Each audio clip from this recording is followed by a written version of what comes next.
সবাইকে প্রণাম জানাই। আশা করি আমার অডিওটা শোনা যাচ্ছে ভালোভাবে। আগের রবিবারে আলোচনা করেছিলাম যে ঈশ্বর লাভের উপায়। তো এইটা আমাদের প্রশ্নটা সবাইরই থাকে যে সংসারে আমরা আছি, সংসারের কাজকর্ম আমাদেরকে করতে হয়, তো ঈশ্বর লাভ আমরা কিভাবে করব, এটার উপায় কি? সব কিছু করেও কি ঈশ্বরকে ডাকা যায়? তো এখন যদি মায়ের কথা শুনি, তাহলে মায়ের কথা শুনলে বা পড়লে দেখব কি যে হ্যাঁ যায়। আমি সংসার করি, যাই কাজ করি না কেন, ভীষণভাবে সম্ভব ঈশ্বর লাভ করা সংসারে থেকে। কারণ ঈশ্বর লাভটা সংসার বা বনে জঙ্গল এই দুটোর উপরে নির্ভর করে না, ঈশ্বর লাভ নির্ভর করে আমার চাহিদার উপর। তাই আগের পর্বটাই আজকে আবার কন্টিনিউ করছি। দেখি মা কি বলছেন। ঠাকুর দয়া করবেন তাকে ডাকো, আর সৎসঙ্গ করো, সাধন ভজন করো। বলছে কি যে ঠাকুর দয়া করবেন তাকে ডাকো। ঠাকুর দয়া করছেনই, তাকে ডাকলে যে তিনি দয়া করবেন তা না, তিনি সবসময় আমাদেরকে দয়া করছেন, কৃপা করছেন। কিন্তু বলছে কি এইটা জানতে হবে যে তিনি আছেন। এই নিশ্চিন্ত ভাবটা যদি রাখতে পারি, তাহলে আমাদের আর অসুবিধে হওয়ার কথা নয়। আর কি সৎসঙ্গ করো, সাধন ভজন করো। সৎসঙ্গ, সৎসঙ্গ বলতে এখানে যে শুধু ভালো মানুষের সঙ্গ করা বোঝাচ্ছে তা নয়। সৎসঙ্গ বলতে সাধু সঙ্গ, সাধু সন্তদের একটু সঙ্গ করতে হয়। আমরা কি একটু ভয় পাই, সন্ন্যাসীদের বেশি কাছে যেতে ভয় পাই। সবার কথা বলছি না, অনেকেই আমরা আছি, আমি দেখেছি অনেকজনকে যে না বাবা বেশি সন্ন্যাসীদের সাথে মেশা নাই ভালো, কিন্তু সাধুসঙ্গ করতে হয়। সাধুসঙ্গ করলে তাদের ভেতরে যে ভাইব, আমরা বলি না ভাইব্রেশন, স্পিরিচুয়াল ভাইব্রেশন, ওইটাতে আমাদের মনটা পাল্টাতে থাকে। আজকে যদি আমি রকে যারা ছেলেরা বসে, আমি কার সাথে মিশবো পুরো স্বাধীনতা আমার ওপর, আমাকে কেউ বাধা দেবার নেই। আমি যদি তাদের সাথে মিশি, তাহলে কিছুদিন বাদে কি আমি নেশা করতে শুরু করব। তো সঙ্গের একটা কিন্তু বিরাট প্রভাব আছে, বিরাট ব্যাপার আছে। তাই আমি যদি সৎসঙ্গ করি বা যদি সাধু সঙ্গ করি, তাদের সাথে যদি থাকি, এই সঙ্গটা কিন্তু আমার ওপর একটা প্রভাব ফেলবে। আমার এটা মানে ছোটোবেলা থেকে একটা সৌভাগ্য হয়েছে সাধু সঙ্গ করার। আমি ছোটোবেলা থেকে সন্ন্যাসীদের সাথেই বড় হয়েছি বা আশ্রমে থেকে থেকে বড় হয়েছি। তো সত্যি আমি এখন নিজের ভেতরে কিন্তু পার্থক্যটা দেখি বা নিজের ভেতরে পরিবর্তনটা দেখি, যে যেহেতু আমি তাদের সঙ্গ করতে পেরেছি, আমার ভেতরে একটা অন্যরকমই ব্যাপার এখন কাজ করে। এবং কি বলছেন, সাধন ভজন করো। এখন আমরা বলি কি সাধন ভজন করার সময় নেই, সংসারের কাজ থাকে তো কি করব, সময় পাই না। যদি এইটাই সত্য হতো যে সংসারের কাজ করতে গিয়ে সময় নেই, তাহলে মা এই কথাটা কিন্তু বলতেন না। মা কথাটা কেন বলছেন? মা কি কোনো কাজ করেননি? সারা জীবন ধরে তিনি কাজ করেছেন, সবার জন্য করেছেন। কিন্তু তিনি এই কথাটা বলছেন সাধন ভজন করো। আর মায়ের কথা শুনে নিশ্চয়ই এইটা মনে হয় না যে তিনি কোনোদিন সাধন ভজন করেননি, তিনি সব করেছেন। তাই তো তিনি বলছেন যে সাধন ভজন করো, সাধনা করো, তাকে ডাকো। সাধন মানে তার পাদ পদ্ম সর্বদা মনে রেখে তার চিন্তাতে মনকে ডুবিয়ে রাখা। এখন আমরা অনেকজনই প্রশ্ন করি যে সাধন ভজন কিভাবে করব, সাধনা কিভাবে করব। মা কিন্তু সব বলেই দিচ্ছেন যে সাধন মানে তার পাদপদ্ম সর্বদা মনে রাখো। মানে মনটা সবসময় যেন আমরা ঈশ্বরের ওপরে দিতে পারি, ভেতরে যেন সর্বদা আমার ঈশ্বর চিন্তা চলে, এবং তার চিন্তাতে নিজের মনকে ডুবিয়ে রাখা। আমাদের মনে কি, আমাদের মন মানেই চিন্তার সমষ্টি, এটাই মনের পরিভাষা। মনের ভেতরে সব যাবতীয় চিন্তা রয়েছে, এত এত চিন্তা রয়েছে আমরা জানিও না যে আমাদের ভেতরে কি রয়েছে কি না রয়েছে। আমরা অবগত নেই যে আমাদের ভেতরে সবসময় কি চিন্তা উঠছে। আমাদের ভেতরে বেশিরভাগই বিষয় চিন্তা আসে। আমরা বাইরে যা দেখি যা করি সেই বিষয়ে আমাদের চিন্তা আসে, কিন্তু এখানে কি বলছে, তার চিন্তাতে মনকে ডুবিয়ে রাখো। আমাদের চিন্তা কি বিষয়ের মধ্যে ডুবে থাকে, সেইটা না করে ঈশ্বরের চিন্তায় মনকে ডোবাও।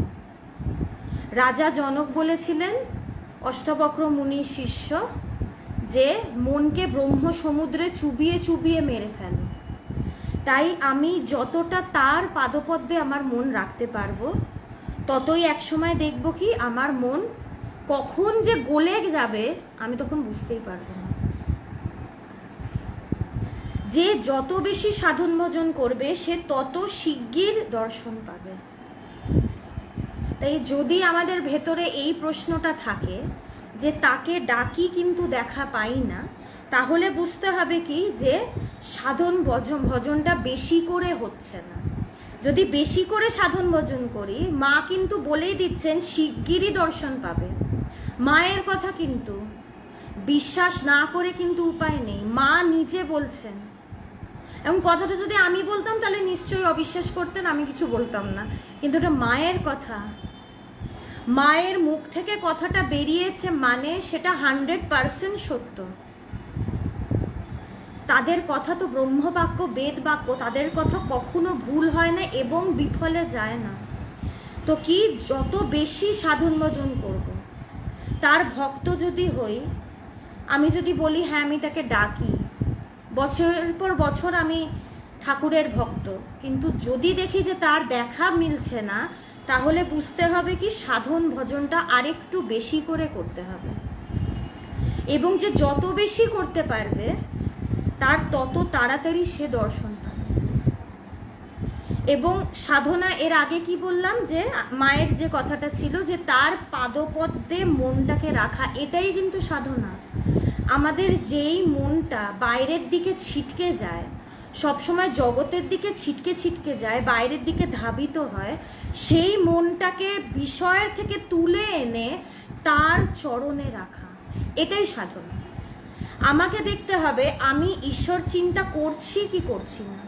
যদি দেখি ঈশ্বর চিন্তা করতে করতে মন বিষয়ের দিকে চলে যাচ্ছে, মনটাকে টেনে এনে আবার তার উপরে দিতে হবে। সাধনা মানে এটাই, সাধনা একটা লড়াই। সাধনা হচ্ছে নিজের মনের সাথে একটা লড়াই। যেই মনটা বারবার বিষয়ের দিকে যাচ্ছে সেটাকে টেনে আনা, টেনে এনে ঈশ্বরের ওপরে দেওয়া। এবং আমি যত এই টানাটানিটা করব, একদিকে আমার মন, একদিকে আমি, দড়ি টানাটানি, টাগ অফ ওয়ার আমরা খেলতাম ছোটবেলায়, এখনো অনেক জায়গায় অনেকজন খেলে, যে দুদিক থেকে দড়ি টানাটানি। উদ্দেশ্যটা কি যে আমি এমন জোরে টানবো তাকে যেন আমি আমার দিকে টেনে একদম লাইনের এপারে নিয়ে আসতে পারি। তো একদিকে আমার মন আর একদিকে আমি। বেশিরভাগ সময় কি হয়, মন টেনে আমাকে ছিটকে ওইদিকে নিয়ে যায়, কিন্তু আমি যতটা জোরে দড়িটাকে ধরবো এবং আমি টান দিতে দিতে দিতে দিতে দেখবো কি একসময় মন এই দিকে চলে এসছে, ঈশ্বরের দিকে চলে এসছে। তাই এই টানা দড়িটা ছেড়ে দিলে হবে না,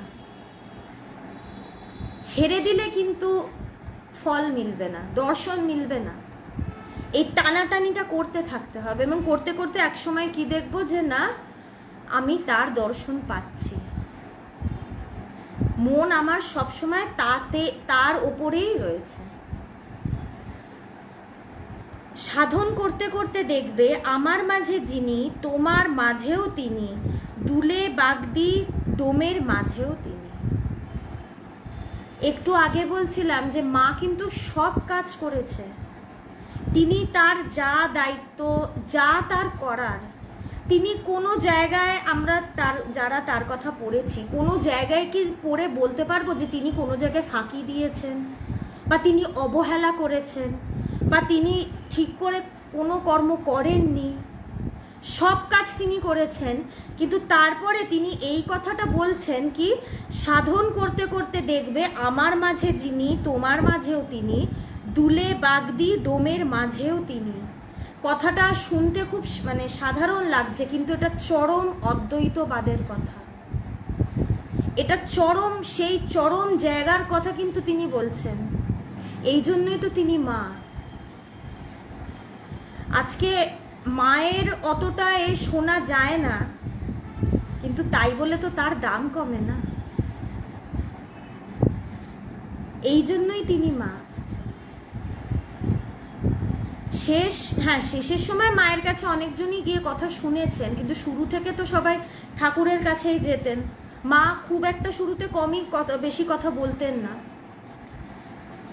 কিন্তু এই জন্য তিনি মা। এবং যদি এমনি নজরে দেখি, তিনি কিন্তু একজনের স্ত্রী,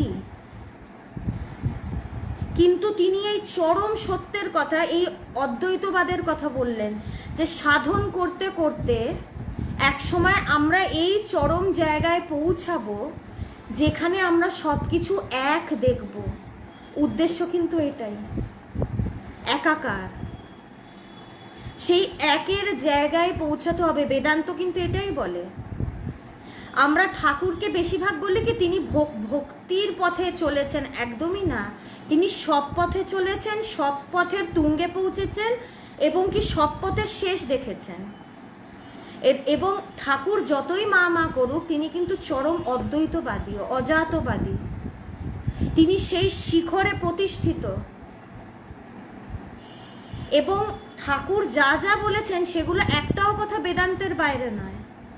বেদান্ত এই কথাই বলে যে তুমি নিজেকে জানো।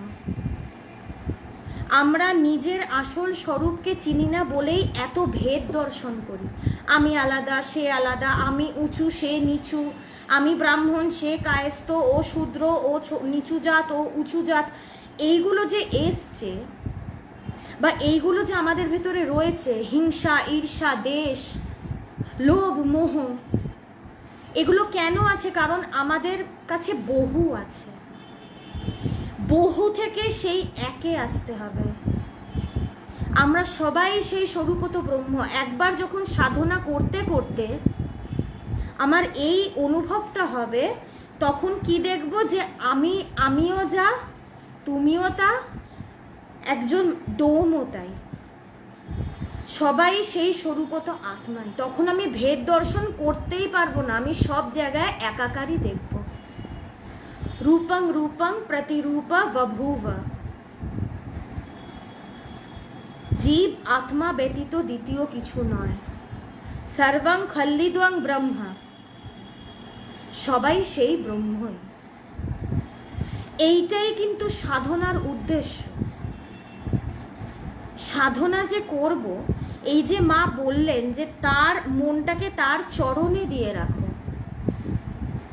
এটার উদ্দেশ্য কি? এই জায়গাটায় পৌঁছানো যে আমার মাঝে যিনি, তোমার মাঝেও তিনি, দুলে বাগদি ডোমের মাঝেও তিনি। এই জায়গাটায় এসে পৌঁছানো, এইখানে যাত্রা শেষ। ধ্যান জপ করতে হয়, তাতে মনের ময়লা কাটে। পূজা, জপ, ধ্যান এসব করতে হয়। এখন আমরা অনেকজন বলি যে আমাদের তো মনে এত ময়লা, আমরা এত পাপ করেছি, আমরা তো সাধারণ জীব, আমাদের দ্বারা এত ভুল হয়, তাই আমরা কি করব? আমাদের জন্য উপায় কি? উপায় মা বলে দিচ্ছেন, ধ্যান জপ করতে হয়। এটাতেই মনের ময়লা কাটে। মনের ময়লা তো কাটেই, মনটাও কেটে যায়। শুধু যে মনের ময়লা কাটে তা না, যেই মন ঈশ্বরকে বিষয় করে ঈশ্বর চিন্তা নিয়ে থাকে, একসময় সেই মন ঈশ্বর চিন্তায় ডুবে যায় এবং মনটা যখন ডুবে যায় তখন ঈশ্বরই শুধু থাকে।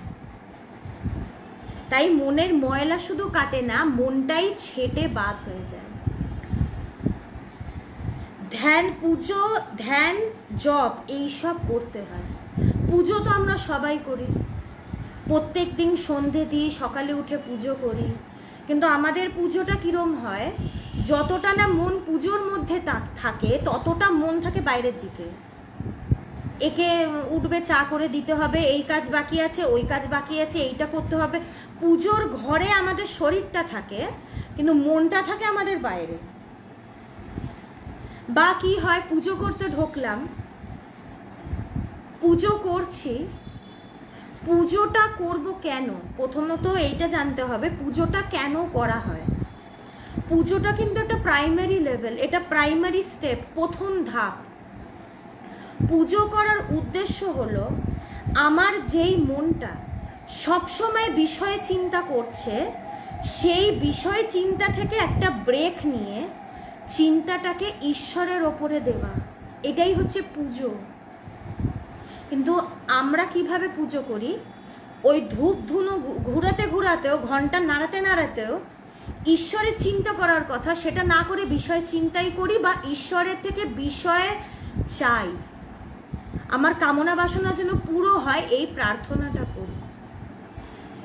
ঈশ্বরের সাথে আমরা ব্যবসা করার চেষ্টা করি, চুক্তি করার চেষ্টা করি, যে আমাকে তুমি ঠাকুর আমার ছেলের চাকরিটা দিয়ে দাও, আমি গিয়ে পুজো দেব, 1000 টাকার পুজো আমি কালীঘাটে গিয়ে দিয়ে আসবো, দক্ষিণেশ্বরে গিয়ে আমি আপনাকে পুজো দিয়ে আসবো।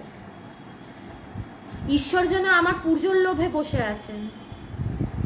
আমি তাকে পুজো করি বা না করি এটাতে তার কিচ্ছু আসবে যাবে না, আমার আসবে যাবে, আমার আসবে যাবে। আমার গুরুদেবের একটা কথা আছে যে ঈশ্বরকে দাসে পরিণত করার চেষ্টা করো না। ঈশ্বরকে যদি দাস করতে যাও, তুমি নিজের দাস হয়ে সারা জীবন থাকবে এবং জগতের দাস হয়ে সারা জীবন কাটাবে, সেখান থেকে বেরোতে পারবে না। তাই যখন পুজো করতে বসবো তখন যেন দেখি আমার মনের মধ্যে আমি কি চিন্তা রাখছি।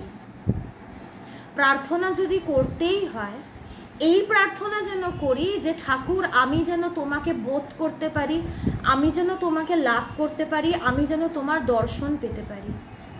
প্রার্থনা যেন এইটা হয়। বিষয় প্রার্থনা করে তো লাভ নেই, সেটার কোনো লাভ নেই। বিষয় নিয়ে তো কাটাচ্ছি, বিষয় নিয়ে তো এত বছর হয়ে গেল কাটাচ্ছি, লাভ হলে তো অনেক আগেই হতো। এইটা করে তো দেখতে পাচ্ছি শান্তিও পাচ্ছি না, আনন্দও পাচ্ছি না, কিছুই পাচ্ছি না, যোগফল শূন্য। তাই এটা করে যখন হচ্ছে না, বিষয়টা জগৎ না করে ঈশ্বরকে করে দেখি না কি হয়।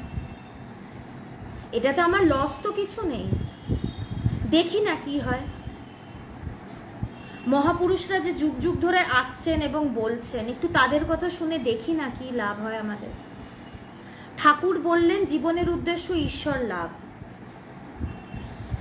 এরপরে বলি যে আমি ঠাকুরের ভক্ত, কিন্তু তারপরে গিয়ে যদি ঠাকুরের সামনে ধূপ ঘোরাতে গিয়ে যদি এইটা বলি যে আমার জীবন ঠাকুর আমার এইটা পাইয়ে দাও, ওইটা পাইয়ে দাও, তাহলে তো ঠাকুরের ভক্ত হলাম না। ঠাকুরের যদি ভক্ত হই, যখন পুজো করব একটাই প্রার্থনা থাকবে আমার জন্য ঈশ্বর লাভ হয়, এর বাইরে কোনো প্রার্থনাই আমার ভেতরে থাকা উচিত না।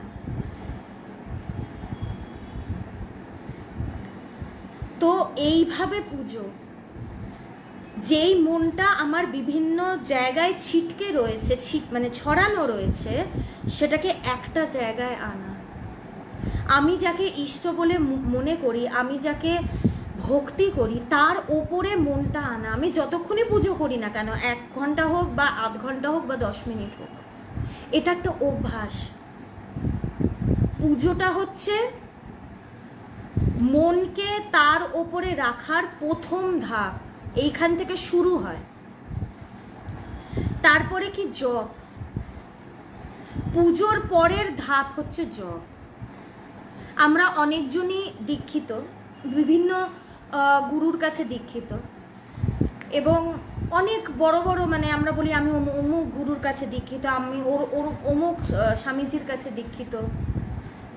এখন দীক্ষাটা তো নিয়েছিলাম ঈশ্বর লাভ করার জন্য, কিন্তু আমরা সেটা না করে খালি গলা বাড়িয়ে বলি আমি অমুকের কাছে দীক্ষিত। তুমি যার কাছেই দীক্ষিত হও, দীক্ষা তুমি নিলে, তারপরে ঈশ্বর লাভ কি তোমার হলো? উত্তর হবে না, হয়নি। তাহলে বাড়িয়ে বলে তো লাভ নেই যে আমি অমুকের কাছে দীক্ষিত। এটা কিন্তু গুরুর দোষ নয়, কোনোদিন কোনো গুরুর দোষ হয় না, গুরু কোনোদিনই ভুল হন না।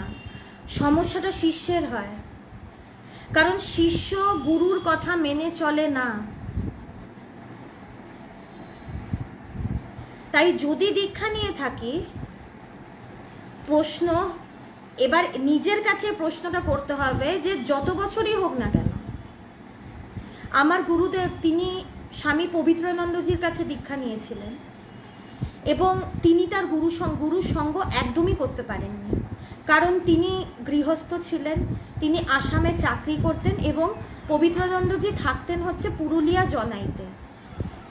তো এত ডিস্টেন্স, খুব স্বাভাবিক যে তিনি সঙ্গ করতে পারেননি।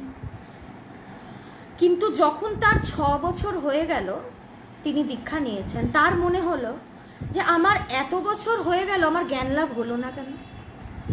তিনি কিন্তু চাইলে অজুহাত দিতে পারতেন, আমি তো গুরুদেবের থেকে এত দূরে থাকি, আমার কি করে হবে, আর গুরুদেবই বা কোথায় দেখছে আমি কি করছি না করছি। গুরুদেব তো অত দূর থেকে দেখছেন না, বা ওই সময় তো ফোনও ছিল না যে বারবার ফোন করে জিজ্ঞেস করবে তুমি কি জপ ধ্যান করছো।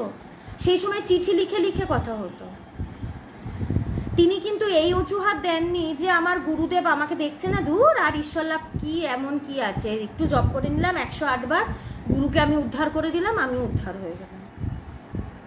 তার ভেতরে কিন্তু এই প্রশ্নটা এসেছিল, আমার ঈশ্বর লাভ হলো না কেন। আধ্যাত্মিক পথে পুজো করি, জপ করি, ধ্যান করি, মনন করি, বিচার করি, কর্ম করি, যাই করি না কেন, উদ্দেশ্য হচ্ছে ঈশ্বর লাভ।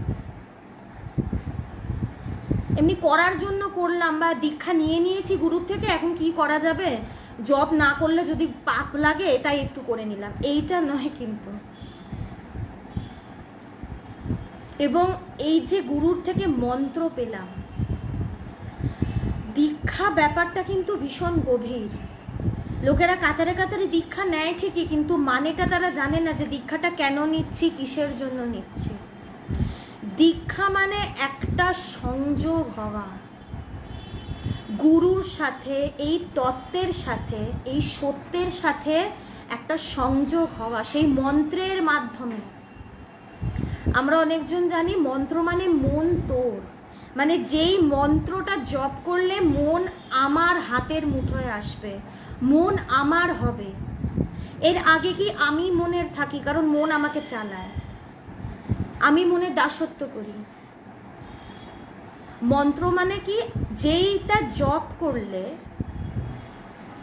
মন আমার হাতের মুঠোয় আসবে। এবং এই যে গুরু মন্ত্র দিচ্ছেন, তিনি তো কটা শব্দ বানিয়ে বানিয়ে বলে আমাদেরকে দিয়ে দিচ্ছেন না। প্রত্যেক কটা মন্ত্র কিন্তু সেই জায়গা থেকে আসা, সেই ব্রহ্মের জায়গা থেকে আসা। সেই মন্ত্রটা গুরু শিষ্যকে দেয়, এটা প্রচণ্ড গভীর ব্যাপার। তাই একজন শিষ্য যদি সেই মন্ত্রটাকে ঠিক ঠিক জপ করে, তাহলে মন্ত্রটা যেখান থেকে এসছে সেই শিষ্য মন্ত্রটা জপ করতে করতে সেই জায়গাতেই যাবে, সেই ব্রহ্মেই সে পৌঁছাবে।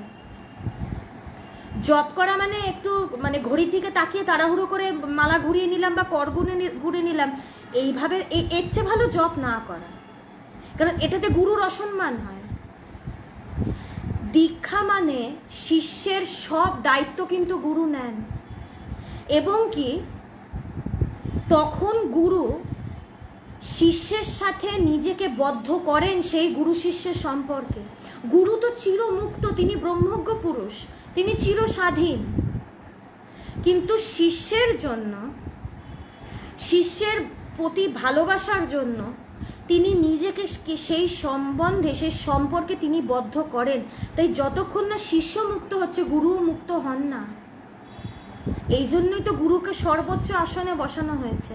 তিনি তো চাইলে সারা জীবন সেই ব্রহ্মের মধ্যে বুঁদ হয়ে থাকতে পারতেন।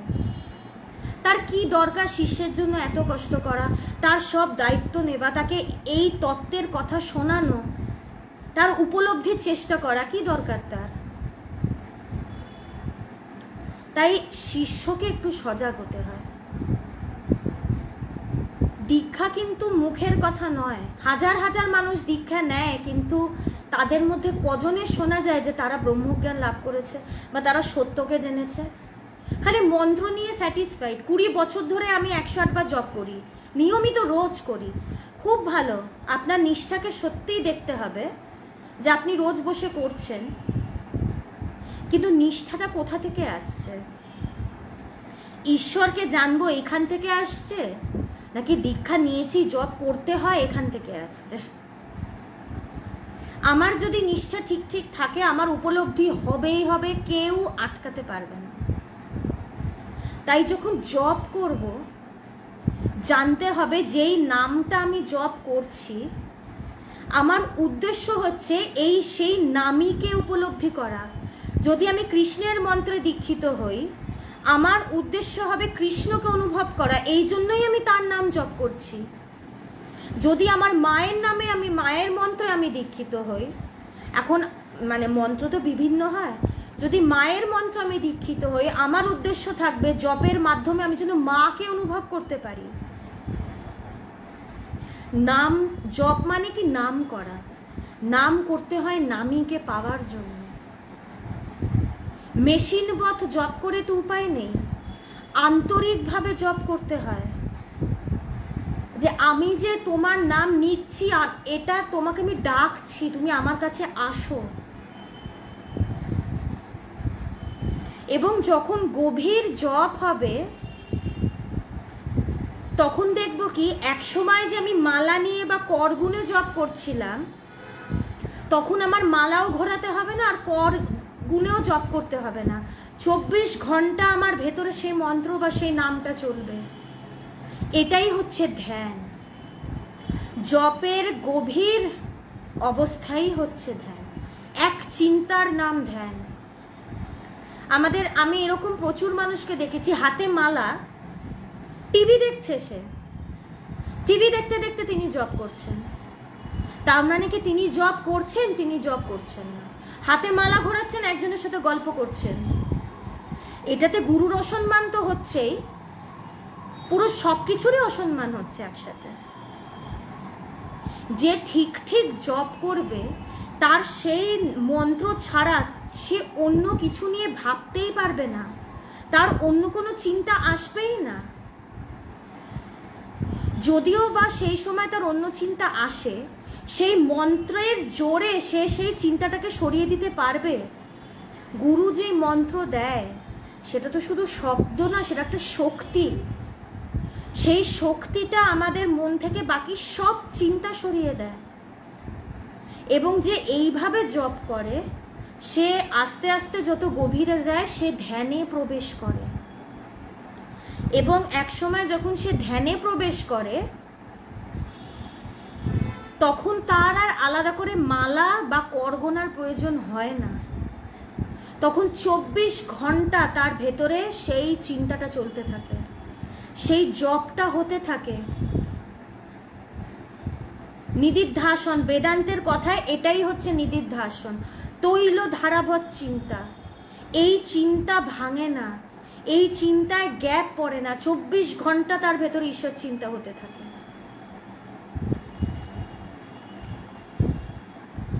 তো এইগুলো যদি করতে পারি তাহলে সত্য আমি অনুভব করবই করব। যেমন ফুল নাড়তে চাড়তে ঘ্রাণ বের হয়, চন্দন ঘষতে ঘষতে গন্ধ বের হয়, তেমনি ভগবত তত্ত্ব আলোচনা করতে করতে তত্ত্ব জ্ঞানের উদয় হয়। একটু আগে যে মায়ের একটা কথা পেলাম কি সৎসঙ্গ করো, এই জন্যই বলছে। কারণ আমি যখন সাধু সঙ্গ করব, যখন সন্ত মহাত্মাদের সঙ্গ করব, তারা কিন্তু এই ভগবত তত্ত্ব আলোচনা ছাড়া তাদের মুখে অন্য কোনো আলোচনা শোনা যায় না। আর আমি যত এই আলোচনা শুনবো তত কিন্তু আমার ভেতর পাল্টাতে থাকবে। এই জন্য বেদান্তে শ্রবণ কিন্তু একটা ভীষণ ইম্পর্টেন্ট জিনিস। শ্রবণ মানে শোনো তুমি, বেদান্ত হোক, ভাগবত তত্ত্ব আলোচনা হোক বা যে কোনো আধ্যাত্মিক তত্ত্বের আলোচনা হোক, শোনো, ভালো করে শ্রবণ করতে বলা হয়, তন মন ধন পুরো চিত্ত এক করে শুনতে বলা হয়।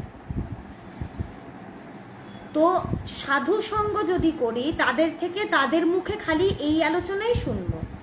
আর আমরা যদি বাকি তো আমরা অনেকজনেরই সঙ্গ করি, আমাদের বাড়ির লোক, বন্ধু বান্ধব, কিন্তু তাদের মুখে কি আলোচনা শুনি? বিষয় আলোচনা। তো বিষয় আলোচনা যদি আমাদের ভালো রাখতো তাহলে এই লাইফটা আমরা শুনতে আসতাম না, বা আমিও এখানে এই আলোচনাটা করতে বসতাম না। বিষয় আলোচনা করে বা বিষয় নড়াচড়া করে আমরা কেউ ভালো নেই এটা আমাদেরকে আর আলাদা করে মানে ধরিয়ে দিতে হবে না।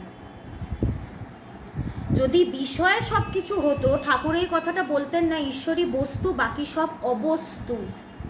মানে বুঝতে হবে কি, বিষয় হচ্ছে অবস্তু। বিষয় যদি আমাদেরকে কিছু দিত, ঠাকুর এই কথাটা বলতেন না। তাই জানতে হবে কি, সাধু সঙ্গ করলে তারা অবস্তুর আলোচনা করে না, তারা বস্তুর আলোচনা করে। আর আমি যত বস্তুর আলোচনা শ্রবণ করব, আমার মন তত বস্তুর দিকে যাবে, মানে ঈশ্বরের দিকে তত যাবে, তত আমি এই তত্ত্বটা নিয়ে ভাবব। এইটাই হচ্ছে চন্দন ঘষা। শ্রবণটাও কিন্তু একটা সাধনা। সাধনা মানেই একটা ঘর্ষণ। একটু আগে বললাম সাধনা মানে একটা লড়াই, লড়াই মানে কনফ্লিক্ট, টাসেল মানে ঘর্ষণ, সংঘর্ষ, আমরা বলি না সংঘর্ষ। এবং যত ঘষবো, যত সংঘর্ষ হবে, তত ঘ্রাণ বেরোবে, চন্দনের ঘ্রাণ বেরোবে। ঘষতে ঘষতে চন্দন যখন ঘষি তখন গন্ধ বেরোয় তো। আর এখানে এই সংঘর্ষ, আধ্যাত্মিক সংঘর্ষ মানে সত্য প্রকাশিত হবে, আমার মাঝে, আমার ভেতরে সত্যের প্রকাশ ঘটবে। ধ্যান না হয় জপ করবে। এখন আমাদের আধ্যাত্মিক, আমাদের যে সনাতন ধর্ম বা আমাদের যে শাস্ত্র আছে, এটার একটা সৌন্দর্য আছে। এখানে সবাইয়ের জন্য কিন্তু উপায় বলা আছে, এখানে সবাইয়ের জন্য কিন্তু রাস্তা বলা আছে। সবাই যে ধ্যান করতে পারে তা কিন্তু নয়। ধ্যান একটা ভীষণ কঠিন ব্যাপার। মা বলেছে ধ্যান হলো তো হয়ে গেল। কেন বলেছেন? কারণ প্রচণ্ড কঠিন। কিন্তু কাউর যদি, এখন আমি ধ্যান করতে বসলাম, আমি যদি দেখি যে কিছুতেই পারছি না, আর আমি যদি বলি আমার দ্বারা ধ্যান হচ্ছে না, তার মানে ঠিক আছে আমি তাহলে সাধনা করতে পারবো না, সেটা কিন্তু না। মা কি বলছেন? যদি ধ্যান না হয় জপ করো, কারণ ধ্যানের থেকে জপটা আরেকটু সোজা। বলে যদি জপও না করতে পারো তাহলে নাম কীর্তন করো, হাত তুলে প্রাণ খুলে তুমি নাম করো। অনেকজন কি তারা বিচার করতে পছন্দ করে, বিচার করো, যেটা তোমার ভাল লাগবে। সবার জন্য সব পথ বলা আছে কিন্তু। তাই এই অজুহাতটা দিতে পারবো না যে ধ্যান আমি করতে পারছি না বলে আমার দ্বারা আধ্যাত্মিকতা হচ্ছে না। অন্য রাস্তা কিন্তু বলা আছে। জপা তো সিদ্ধি, জপ করলেই সিদ্ধি লাভ করবে। মা কিন্তু বলছেন, আমি যদি মনে করি যে ধ্যান ছাড়া তো হয় না, তা নয়, জপ করলেও হয়। আমি বুঝবও না আমি কখন জপ করতে করতে ধ্যানে প্রবেশ করে যাব। প্রথমত চেষ্টা হয়, প্রয়াস হয়, পুরুষকার। ধ্যান করতে হয়, জপ করতে হয়, সাধন ভজন করতে হয়, আমাদেরকে একটা কনসিয়াস এফর্ট দিয়ে করতে হয়। কিন্তু করতে করতে একসময় দেখব ধ্যান হচ্ছে, আমি করছি না, জপ হচ্ছে, আমি করছি না।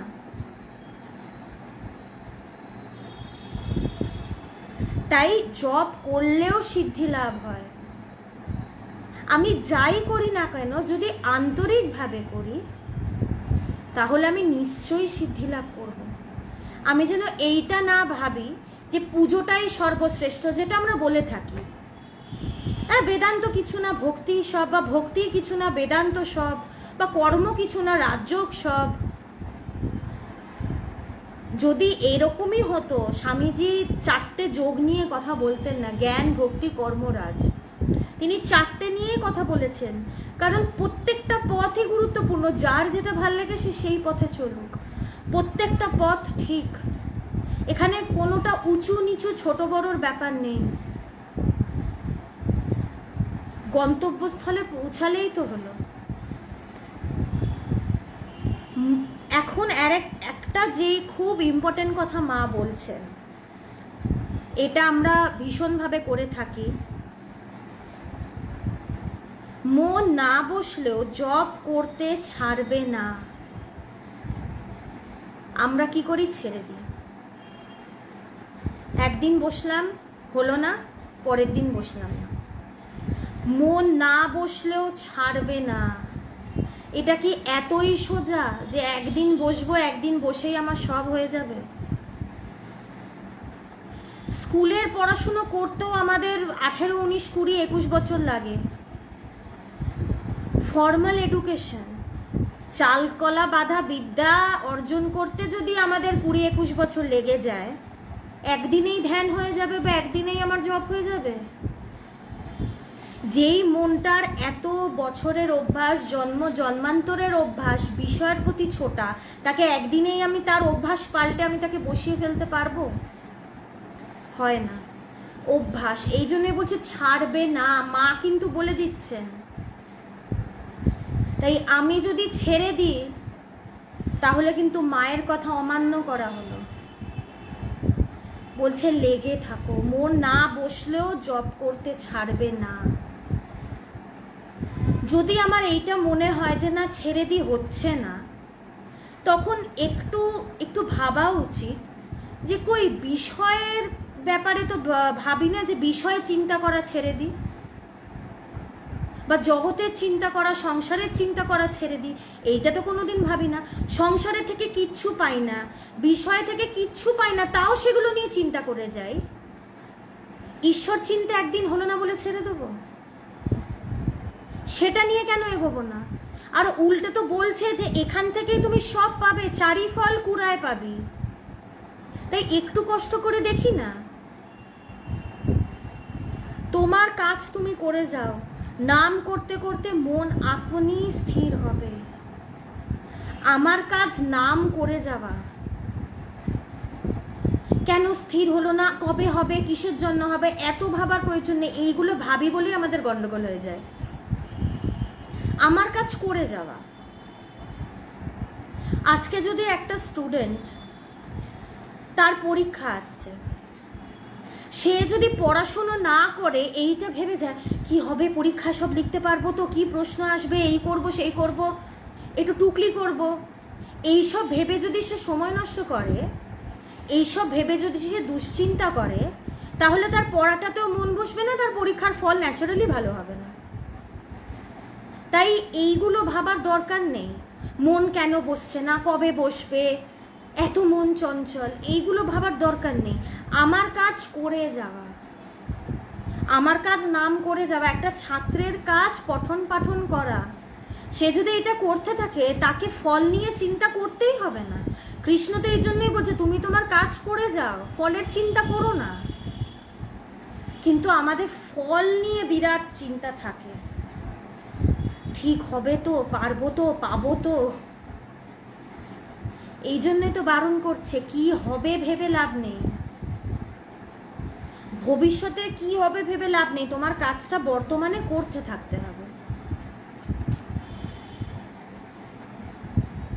ধ্যান জপের একটা নিয়মিত সময় রাখা খুব দরকার, কারণ কখন যে ক্ষণ বয় বলা যায় না, ও হঠাৎ এসে উপস্থিত হয়, টের পাওয়া যায় না। সেজন্য যতই গোলমাল হোক, নিয়ম রাখা খুব দরকার। এটা ভীষণ ইম্পর্টেন্ট এই কথাগুলো, কারণ আমাদের অনেকজনেরই প্রশ্ন থাকে কিভাবে ধ্যান করব, কিভাবে জপ করব। তো ধ্যান জবের একটা নির্দিষ্ট সময় রাখা উচিত, খুব প্রেফারেবল হচ্ছে সকালের সময়, কারণ এই সময়টা আমাদের মনটা ফ্রেশ থাকে। রাত্রের বেলা কি হয়, যেহেতু আমাদের মনও ক্লান্ত থাকে, শরীরও ক্লান্ত থাকে, জব করতে করতে বা ধ্যান করতে করতে ঘুম পেয়ে যায়, তখন ঘুমিয়ে পড়ি। তাই বলে সকালবেলা উঠে যদি করতে পারি, এখন হ্যাঁ সবার লাইফস্টাইল তো একরকম নয়, অনেকজনের সকালে ডিউটি থাকে, তারা পারে না। যার যখন সময়, একটা নির্দিষ্ট সময় রাখা উচিত, যে রোজ আমি এই টাইমটা, প্রলয় আসুক, ঝড় জল বৃষ্টি যাই আসুক, আমি ওই সময়টা রোজ নিয়মিত বসবো। কারণ কি হয়, একটা নির্দিষ্ট সময় বসতে বসতে এক সময় দেখব কি, ধরো আমি ফিক্স করেছি আমি সকাল 5টায় উঠে ধ্যান করব, এবং আমি রোজ 5টায় উঠে আমি ধ্যানে বসছি বা জপে বসছি। আমি রোজ দেখব কি, রোজ 5টার সময় আস্তে আস্তে যত দিন যাবে, আমি রোজ এমনি উঠে পড়ছি এবং আমার মনটা টানছে ধ্যানে বসার জন্য বা জব করার জন্য, আমার মনটা ব্যাকুল হয়ে উঠছে। এই ব্যাকুলতাটার জন্যই একটা নির্দিষ্ট সময় রাখা দরকার, এবং কি নিয়মিত এভরিডে।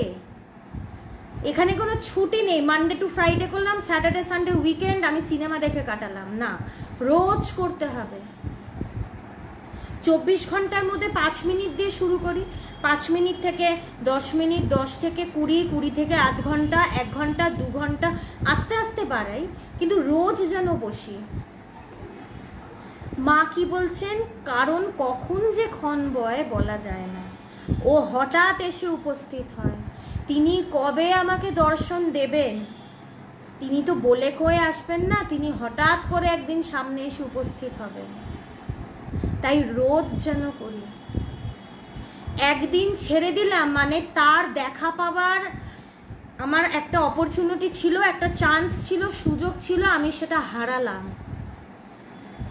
হয়তো যেদিন আমি প্র্যাকটিস করলাম না সেদিনই তিনি আমাকে দেখা দিতেন।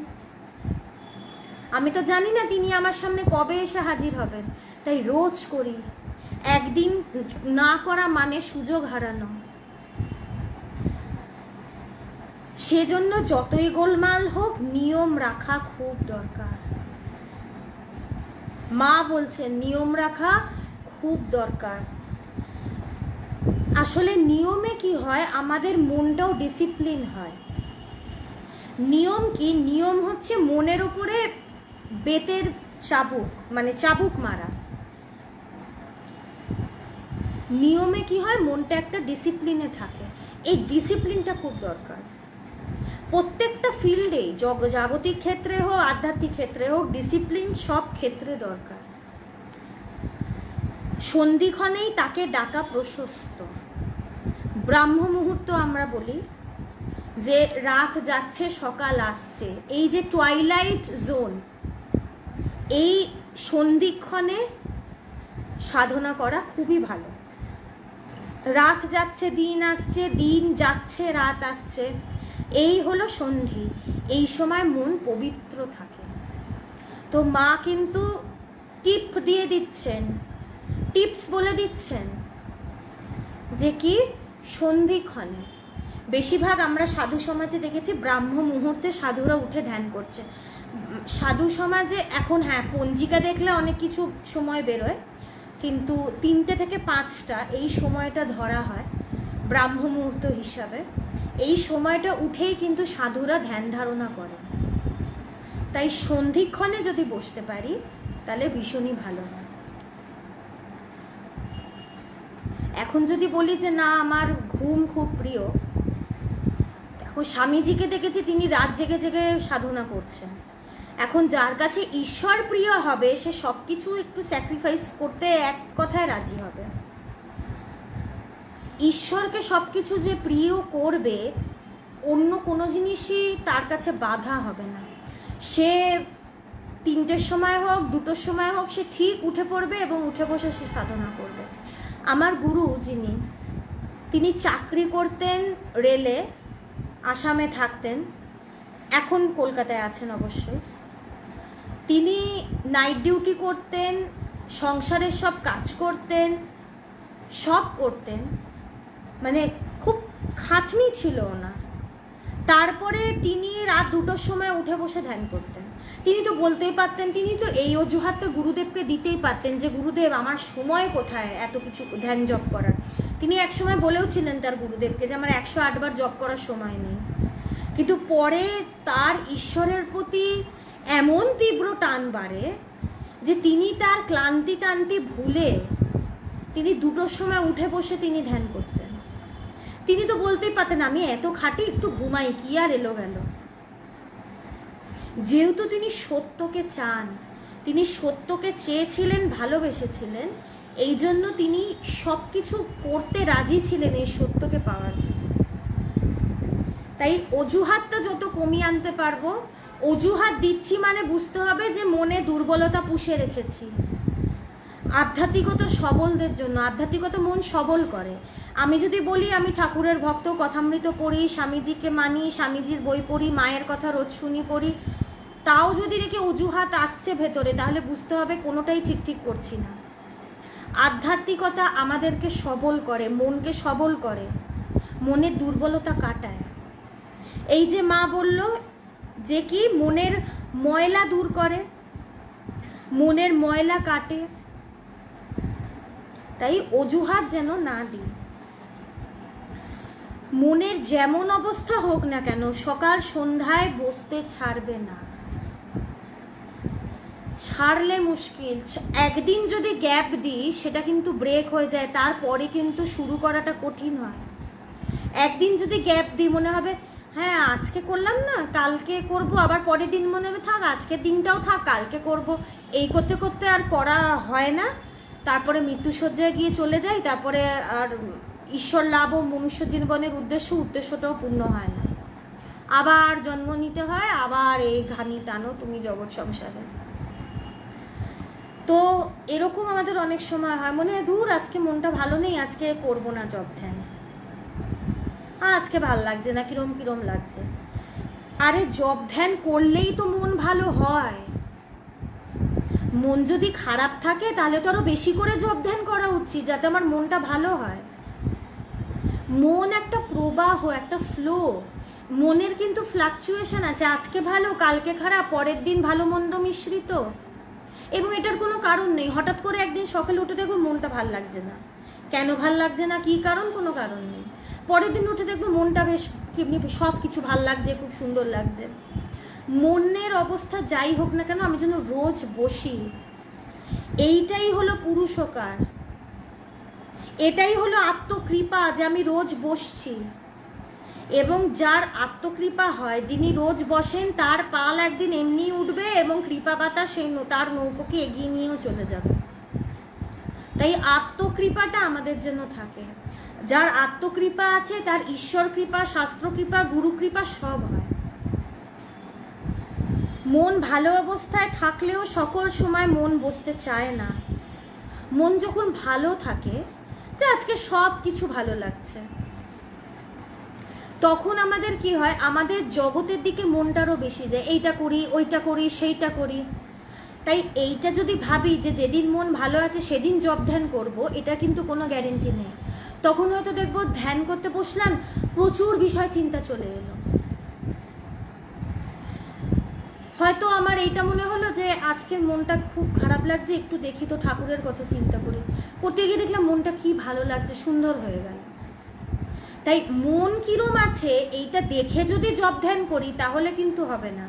আরে ঈশ্বরকে ডাকবো, মনের অবস্থা দেখে ডাকবো, ঈশ্বরকে ডাকবো 24 ঘন্টা ডাকবো, প্রত্যেকটা পরিস্থিতিতে ডাকবো, আমার দুঃখ হোক কষ্ট হোক সুখ হোক যাই হোক। ঈশ্বরকে ডাকার জন্য কি সময় ক্ষণ দিনকাল দেখতে হয়? তাহলে পাঁজি দেখে একটা শুভ মুহূর্ত দেখে বসে তাহলে ধ্যান করি। ঈশ্বরকে যখন ইচ্ছে ডাকা যায়, যিনি কালের পারে, যিনি সময়ের পারে, দেশের পারে, তাকে যদি সময় দেশ দেখে ডাকি তাহলে তো মুশকিল। আবার চঞ্চল অবস্থার মধ্যেও কখনো কখনো বেশ বসে যায়। আমি দেখলাম কি মনটা আজকে খুব চঞ্চল, ভাবলাম আজকে কি জব ধ্যান করতে পারবো, ওমা বসলাম দেখলাম ঠিক হলো। তাই কখন কি হবে এটা কিন্তু বলা যায় না। তাই আমরা যেন রোজ বসি, irrespective of what ever happens to us. মনের অবস্থা কি দেখার দরকার নেই, আমার পারিপার্শ্বিক অবস্থা কি দেখার দরকার নেই। আমার গুরুদেব যখন সাধনা করেছেন তখন তো তার নিজস্ব চাকরি আছে, তার সংসার আছে, তার স্ত্রী কন্যা আছে এবং তার নিজের পরিবার আছে, তার ভাই বোন, তিনি বাড়ির সবচেয়ে বড় ছেলে ছিলেন বলে সবার দায়িত্ব তার উপরে ছিল। এবং তখন ভীষণভাবে আসাম আন্দোলন চলছিল, মানে বাঙালিদেরকে রাস্তায় দেখে কাটা, আবার বাঙালিরাও অসমীয়াদের, মানে একটা ভীষণ বাজে অবস্থা, মানে পরের দিন বেঁচে থাকবে কিনা কোনো ঠিক নেই। এরম অবস্থায় বসে তিনি সাধনা করেছেন এবং নির্বিকল্প সমাধি লাভ করেছেন। তো তাই মনের অবস্থা দেখলেও হবে না, পারিপার্শ্বিক অবস্থা দেখলেও হবে না। যে চাইবে সে করবে, তার যেই অবস্থায় থাকুক না কেন। কোন মুহূর্তে যে হবে তা বলবার জো নেই, কখন যে কি হয়ে যায়। আধ্যাত্মিক পথ কিন্তু ভীষণ আনপ্রিডিক্টেবল, এখানে কখন কি হবে কিচ্ছু বলা যাবে না, এখানে কিছুর ওপরে কিছু নির্ভর করে না। কখন তার মনে হবে যাই গিয়ে একটু দেখা দিয়ে আসি। তাই সব সময় যেন আমরা করতে থাকি, কখনো যেন আমরা একটা মুহূর্তও যেন আমরা মিস না করি।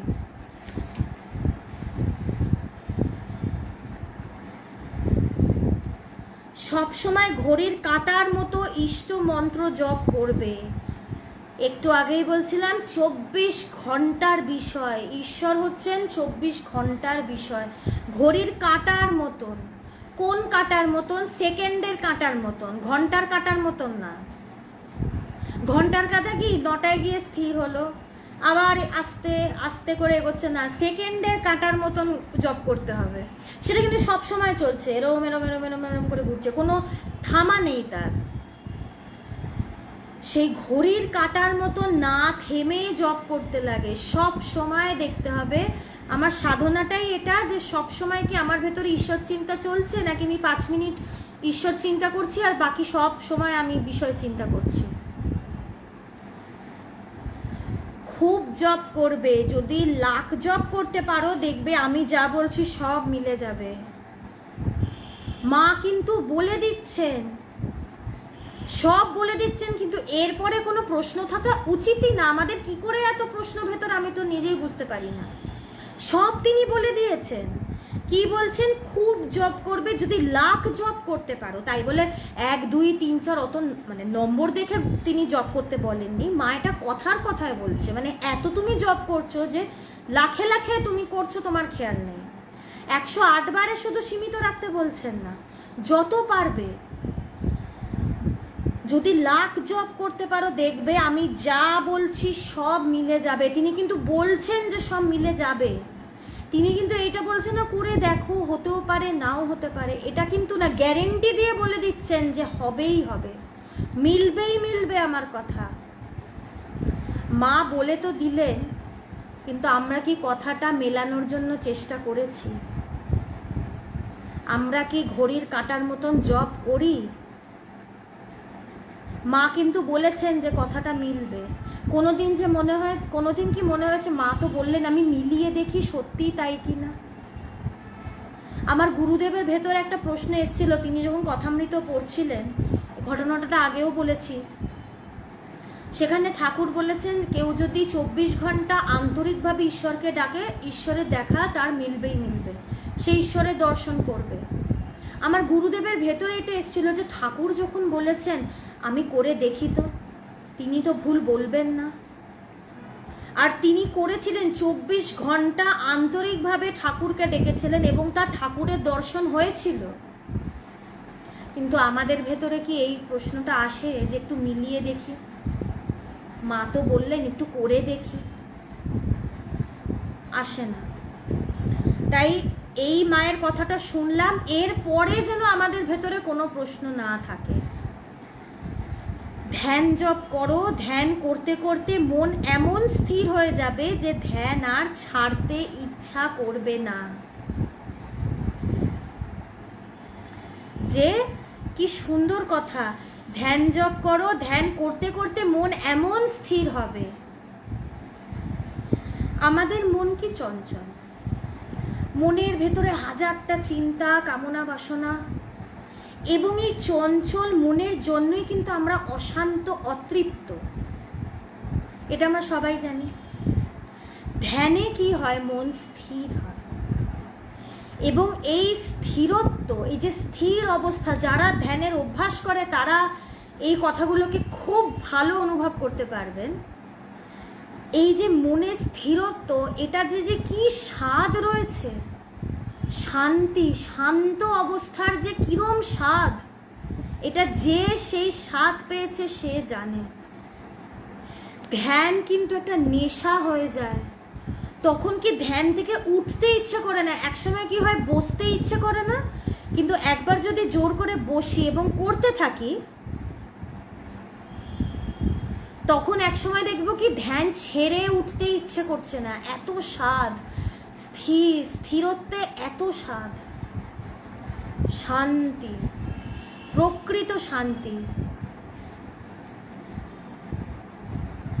মন স্থির করে একবার ডাকলে লক্ষ্য জপের কাজ হয়। এই মন যখন স্থির হবে, মানে কি মন যখন এক কেন্দ্রিক হবে, আগে যেই মন বিভিন্ন বিষয়ের মধ্যে ছিল তাকে টেনে এনে আমি যখন একটা বিষয়ের ওপরে দেব, খালি মন যখন এক কেন্দ্রিক মানে ঈশ্বরের ওপর যখন দেব, যখন মনের ভেতরে ঈশ্বর ছাড়া আর কিচ্ছু থাকবে না, এই এক কেন্দ্রিক মন দিয়ে যখন আমি তাকে ডাকবো, কি বলছে, তখন এই ডাকটা লক্ষ্য জপের কাজ করবে। নতুবা সারাদিন জপ করছে কিন্তু মন নেই, তাতে ফল কি? আমি সারাদিন ধরে জপ করলাম কিন্তু মেশিনের মতন করে গেলাম, টিভি দেখতে দেখতে জপ করে বললাম আমি লক্ষ্য জপ করেছি, তাহলে সেটা তো জপ হলোই না, সেটাতে আমি সময় নষ্ট করলাম। তার উপরে মন দিয়ে যদি জপ করতে পারি তাহলে সেটার ফল, মানে বলে না ছাপ্পার ফারকে, মানে তখনই দেখবো যে ঈশ্বর, মানে ছাপ্পার ফারকে দেনা কাকে বলে, তখনই বুঝতে পারবো। না নহলে কি দেখবো যে না, যোগফল শূন্য, কিছুই পাচ্ছি না।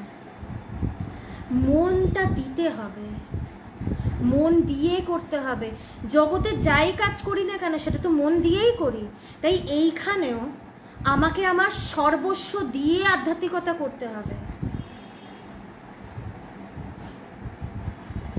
মন চাই তবে তার কৃপা হবে। ঈশ্বরের কৃপা কখন হয়? ঈশ্বর কি চায়? ঈশ্বর বেশি কিছু চান না, ঈশ্বর আমাদের মনগুলো চান।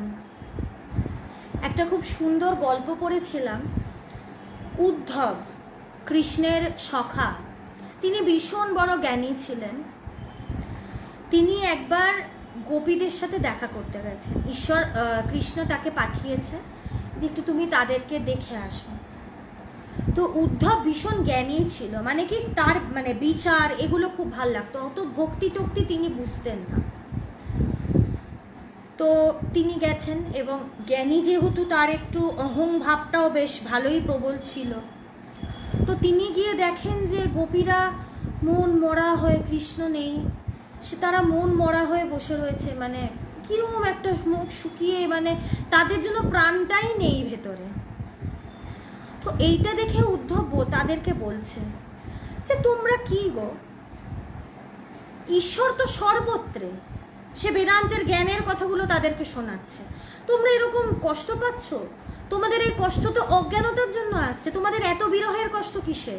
ঈশ্বর তো সর্বভূতে, তিনি তো তোমার মধ্যেই রয়েছে, তুমি তাকে ভেতরে অনুভব করো। কৃষ্ণ চলে গেছে, তিনি তো শুধু দেহ নন, তিনি তো নিরাকার ব্রহ্ম। তো এই কথাগুলো গোপীদেরকে বলছে, মানে তিনি তার জ্ঞানটাকে জাহির করছেন আর কি। তখন গোপীরা, আমরা জানি কি গোপীরা কি, তারা খুব মানে সরল, অত শিক্ষিত নয়, অত তাদের মানে বড় বড় পাণ্ডিত্য নেই, গ্রামের মেয়ে, আমরা এইভাবেই তো জানি গোপীদের। गाँव की गवारन, एक भोली भाली गाँव की गवारन, वो पंडितों की वाणी हो गई, राधा ऐसी भई शाम की दीवानी, একটা গান আছে। তো বলছে সে ভোলি ভালি গাঁও কি গওয়ারন, মানে যে পড়াশুনো জানে না কিন্তু কি সে পণ্ডিতদের বিষয়। ঋষি মুনিরা গোপীদেরকে পুজো করেছিলেন, যারা ঠাকুরের ক্ষেত্রেও দেখছি চালগল বাঁধা বিদ্যা তার নেই, কিন্তু আসল বিদ্যা তো তার রয়েছে। তো গোপীরা সব কথা শুনলো খুব শ্রদ্ধা দিয়ে।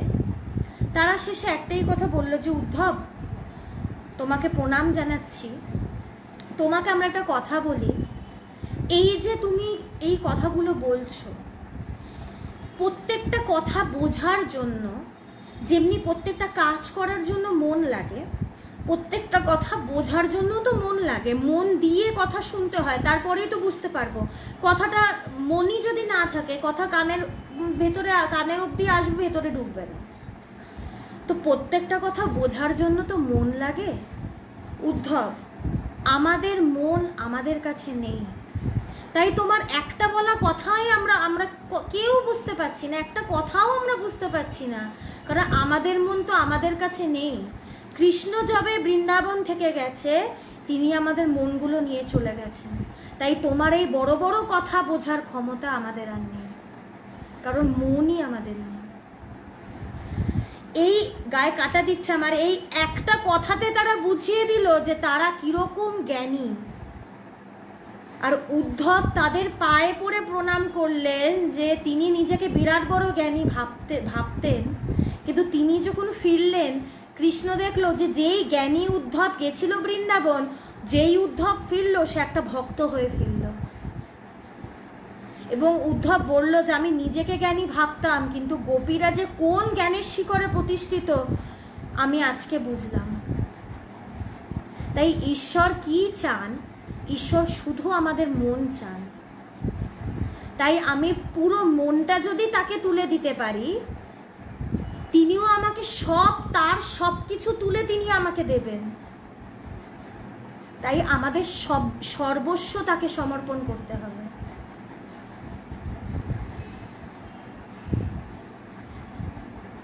মন চাই তবে তার কৃপা হবে।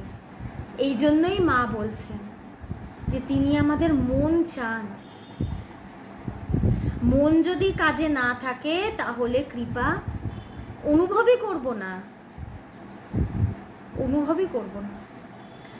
জপ সংখ্যা, কর গণনা এসব শুধু মন আনবার জন্য। মন এদিক ওদিক যেতে চায়, তবু ওই সবের দ্বারা এদিকে আকৃষ্ট করে। কি বলছে? মনকে এক জায়গায় আনার জন্য ওই মালা ঘোরানো আর কর করা। মন তো এদিক ওদিক চলে যায়, এদিক ওদিক মানে জগতের বিষয়ের দিকে, অবস্তুর দিকে মন চলে যায়। এগুলোকে এক জায়গায় আনার জন্যই জপ এবং করগণা, মানে মালা করা এবং করগণা।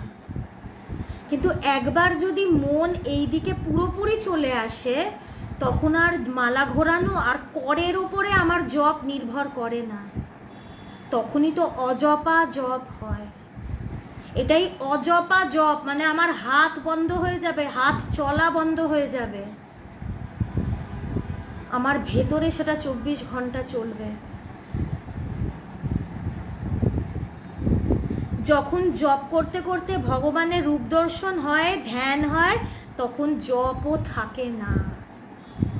জপের উদ্দেশ্যই হচ্ছে জপের পারে যাওয়া। যাকে পাওয়ার জন্য জপ করছি, যাকে পাওয়ার জন্য মন্ত্র বলছি, তিনি তো মন্ত্রের পারে। তাই আমি যখন তাকে পাবো, তাকে পাওয়া মানে কি মন্ত্রের পারে চলে যাওয়া, তখন মন্ত্র বন্ধ হয়ে যাবে, জপ বন্ধ হয়ে যাবে, তখন আর আলাদা করে ধ্যান হবে না। আমরা ধ্যান করি কি? তাকে পাওয়ার জন্য। ধ্যানে 3টে জিনিস থাকে। ধ্যাতা থাকে যে ধ্যান করছে, ধ্যেয় বস্তু থাকে মানে যাকে পাওয়ার জন্য আমি ধ্যান করছি, এবং ধ্যান থাকে যেটার মাধ্যমে আমি এগোচ্ছি। কিন্তু যখন ধ্যেয় বস্তুকে পেয়ে যাব, তখন কি আর ধ্যান হবে? তখন আর ধ্যান করতে হবে না, তখন ধ্যান বন্ধ হয়ে যাবে, জপ বন্ধ হয়ে যাবে। ধ্যান হলো তো সবই হলো। তাই ধ্যান যদি ঠিক ঠিক হয়, আমি ধ্যেয় বস্তুকে খুব তাড়াতাড়ি পেয়ে যাব, আর যখন ধ্যেয় বস্তুকে পাবো তখন সবই আমার হবে। যদি শুদ্ধ মন হয়, কেন ধ্যান ধারণা হবে না? কেন হবে না? মা প্রশ্ন করছেন, যদি শুদ্ধ মন হয় কেন হবে না? তাই এই প্রশ্নটা শুনে নিজেদেরকে প্রশ্ন করতে হবে যে প্রথমত আমার কি শুদ্ধ মন হয়েছে? এটার উত্তর যদি না হয়, তাহলে একটা প্রশ্ন করতে হবে যে শুদ্ধ মন করার জন্য কি আমি প্রচেষ্টা করছি? এটার উত্তরও যদি না হয়, তাহলে প্রশ্ন করতে হবে কেন করছি না। করি। শুদ্ধ মন যদি আমার না হয়, আমি চেষ্টা করি আমার মনকে শুদ্ধ করার জন্য। মা তো সব উপায় বলে দিল, মনকে কিভাবে শুদ্ধ করবে, কিভাবে জপ ধ্যান করবে, কি করলে তাকে পাওয়া যাবে, তিনি সব বলে দিলেন। আমার যদি শুদ্ধ মন হয়, তারপরে যদি আমি বলি যে না আমার মন খুব শুদ্ধ, আমার সাদা মনে কাদা নেই, কিন্তু আমার জপ ধ্যান আমি করতে পারি না, তার মানে বুঝতে হবে যে মনে সাদা নেই, খালি কাদাই আছে। যার শুদ্ধ মন তার এমনিই জপ ধ্যান হবে, তাই হবে না কেন? আর যদি না হয় তুমি চেষ্টা করবে না কেন? তাই আমাদের কিন্তু একটু নিজেদেরকে প্রশ্ন করতে হবে যে কি করছি জীবনে। মা যে এই কথাগুলো বলল সেগুলো কি করছি, কতটা করছি, কিভাবে করছি, পুরোপুরি কি করতে পারছি? মা যে বললেন যে এইগুলো করলে আমার সাথে সব কথাগুলো মিলে যাবে, মেলানোর কি চেষ্টা করছি? যদি দেখি এখনো শুরু করিনি, এখন থেকেই যেন শুরু করি, এক্ষুনি যেন শুরু করি, রাইট নাও, এই মুহূর্ত থেকেই যেন শুরু করি কথাগুলো মেলানোর জন্য। আর যদি নিজের সর্বস্ব দিয়ে মেলানোর চেষ্টা করি, এক সময় দেখব কি কাটাকুটির এই খেলাতে 3টে শূন্য আমি মিলিয়ে দিতে পেরেছি।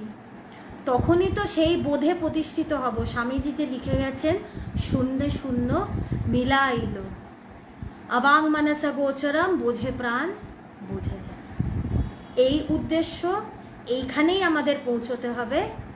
তাই এখন থেকে শুরু করি, এখন থেকেই চেষ্টা করি কথাগুলো মিলিয়ে নেওয়ার।